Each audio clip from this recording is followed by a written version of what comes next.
Should you cram for the digital SAT? And if so, how? Well, that's precisely what we are going to dive into today in this video. Look, I get it. I know the stakes are high. I know you've got a digital SAT coming up in what, a week, 2 weeks, and you just feel like you don't know enough. I know it sometimes feels like you can sense all the cortisol coursing through your body. That's the stress hormone, in case you didn't know that. In other words, pressure is starting to brew. Kind of like, have you ever cooked pasta? Like you're cooking some rigatoni pasta, and you know how you see those like little tiny bubbles start to collect inside your pot of hot water right before they like go ballistic and the pot boils over? So test prep is a little bit like boiling water for your rigatoni pasta. But here's the deal. I'm here to tell you that your natural instinct in this case, like the instinct of, here, let me just cram for this digital SAT, is probably dead wrong. The reaction process, and I get it, amongst the students who don't know any better, often looks like this. And we're going to relate it to our rigatoni. There's step one, like the tiny bubble phase. What that might look like in your life is, oh gee, my homework load is like really light right now. I don't have that many school exams on the calendar. The digital SAT feels like so far away. Why can't I just, like, I don't know, coast right now and skip that homework assignment my tutor gave me on coordinate geometry? Like, I can always do it later, like when I really need to know it, right? So that's like stage one, phase one, the tiny bubble stage. And then there's stage or step two, which is, boiling, scalding hot water spilling all over your stove and hopefully not on your hands. Oh my gosh, the test is just like 1 week away. There's so much I don't know. I know, I'll just cram. Now, tell me this. Can you guess why this sort of two-step plan, if you can even call it that, is probably not a recipe for success or for very good rigatoni? So never fear. I got a much better strategy for how to use your precious time instead of burning your hand and burning your score. There's 4 parts to it. Are you ready? So this may not be what you want to hear, but here's the truth. 1 week before a test, you essentially know what you know, and you pretty much aren't going to learn what you haven't learned yet. You're not going to retain any new content you introduce. That's just the facts of it. So in reality, and this is a fascinating thing I learned before I even started test prep when I was a financial advisor of all things, and that is, it takes your brain 6 different times of passing by a new piece of information. That could be learning it, reading about it, doing problems on it, working through it, getting tested on it. Each of those is like one pass through your brain. It takes 6 passes before your brain really commits it from short-term memory to long-term memory and gets it. So here's the deal. If you are a week out to your digital SAT, you don't have enough times, like you don't have enough days to do 6 passes of a new piece of content, whatever fact, formula, or rule. Like, that's just not enough time to learn something totally new. Another thing, please don't go crazy and like do all the practice tests in Blue Book. A, it's not going to help you. B, you're going to waste all the practice tests, and we only have 4 at the moment, and you do not want to waste those. Those are like gold. So this is number 1 out of my 4-part plan, which is, no, just don't cram for the digital SAT. So if we're meeting for the very first time, I'm Kristina of Ivy Lounge Test Prep. I help high schoolers all over the globe get into their dream colleges by drastically raising their SAT and ACT test scores and helping them write compelling college application essays. So right now, I want to ask you a question, and that is, have you ever crammed for a test? And if so, well, what was the test and how did that work out for you? Write your answer in the comments below. I'm very curious how that worked out for you. And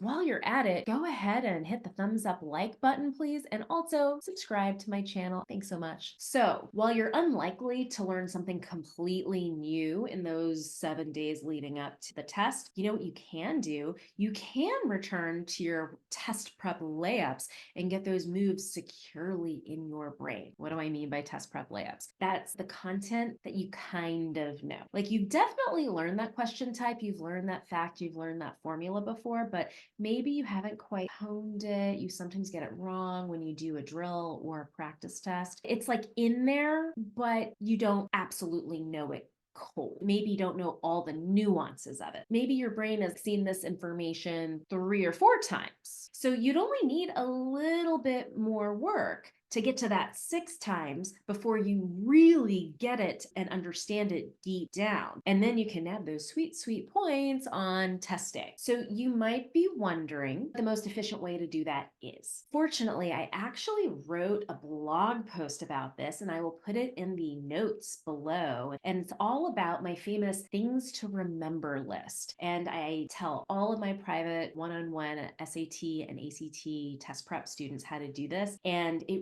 really, really helps them get all of those stray points leading up to the test. So check out the blog post. It's specifically designed to help you improve the areas that you have some knowledge of, but you still have some weak spots on. That's going to be your low-hanging fruit where you could nab the points. So that is number 2. Use your last week before the digital SAT to review old content that you're a little bit weak on. So in the next week, you're going to be collecting and committing to understanding all of those like half-known facts and formulas that you're not 100% on, but you kind of know, right? So what I'd also like you to do is to commit to taking care of yourself. So yes, I am a believer, a big believer in self-care as like a broader principle for leading a balanced, healthy life. But this is not some new agey mantra. Literally observing these principles the week before your test will have a very tangible, material effect on your brain, your body, and thus your test score, right? So what exactly am I talking about? I am talking about sleep every night, not just sleep, uninterrupted quality, like 8 or 9 hours of sleep every night. This means the week leading up to the test, I want you eating regularly and nutritiously. It means you're consuming protein and fruits and vegetables. It doesn't have to be meat per se. It could be your proteins, your carbs, and your fats, your balance. If you have any big projects or big homework assignments or papers, if you can, try to front load your week. Try to do them on the Monday or the Tuesday so that you're not pulling any crazy all-nighters or staying up too late on like Wednesday, Thursday, Friday. Because as you might guess, if you end up pulling an all-nighter or just getting drastically reduced sleep one of those nights later in the week, you are going to throw off your biorhythms when it comes to Saturday or Sunday, if that's your test day. So no staying up late on Friday. And this also means doing little things to put your mind at ease so you're not stressed the morning of the test. For starters, that means double, triple checking, not the morning of, like before, 2 days before, the night before, double checking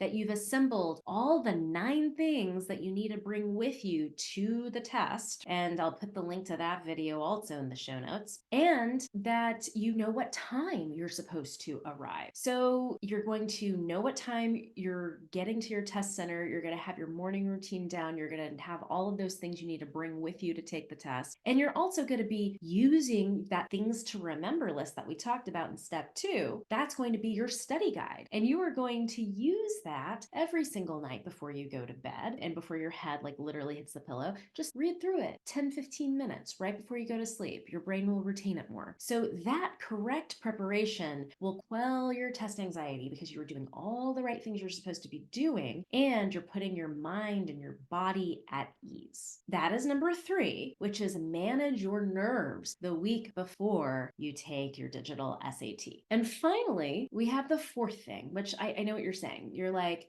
wait, but all I'm going to do is review old things that I didn't quite learn very well. Well, when am I going to learn all the new stuff? I got you. So do you have like a break from school coming up, like maybe a 3 or 4 day weekend, like a President's Day, a Labor Day weekend, a spring break, midwinter recess, summer break, a holiday break? Like there's so many breaks or random days off or staff development days after you take this test coming up, right? You can use that to like cram learning new material. Here's the funny thing. It isn't really cramming because at this point, you're going to have ample time from when you're learning all this new stuff to when you take the digital SAT again, if you have to take it again, that it won't be cramming at all. You'll have time to review it. So you'll actually be fine. So that is number 4, is use any breaks in your calendar to dive into new content for the digital SAT. And that way you won't feel so bad about not doing the new content right now. So this video has basically been a lesson about how to pause, take a breath, take a breather, Think realistically about how you're going to use your remaining time the most efficiently to grab the most number of points on the digital SAT. You pretty much know what you know at this point, and there's no point deluding yourself that you're going to make these huge leaps and bounds in 7 days before the test, okay? So instead, take some expert advice, that would be mine, and do the stuff that will actually help you improve your score right now. And if you really want to know what will help your digital SAT score right now, I got you the answer, which is I have my digital SAT online courses. I have one for the reading and writing section of the test, and I have one for the math section of the test. You can check them out in the link below. So each one of these totally digital, totally self-directed video and ebook courses includes all the strategies and the content that you need to know to ace the reading and writing section of the test and to ace the math section of the digital SAT, all without cramming. So check them out in the link below.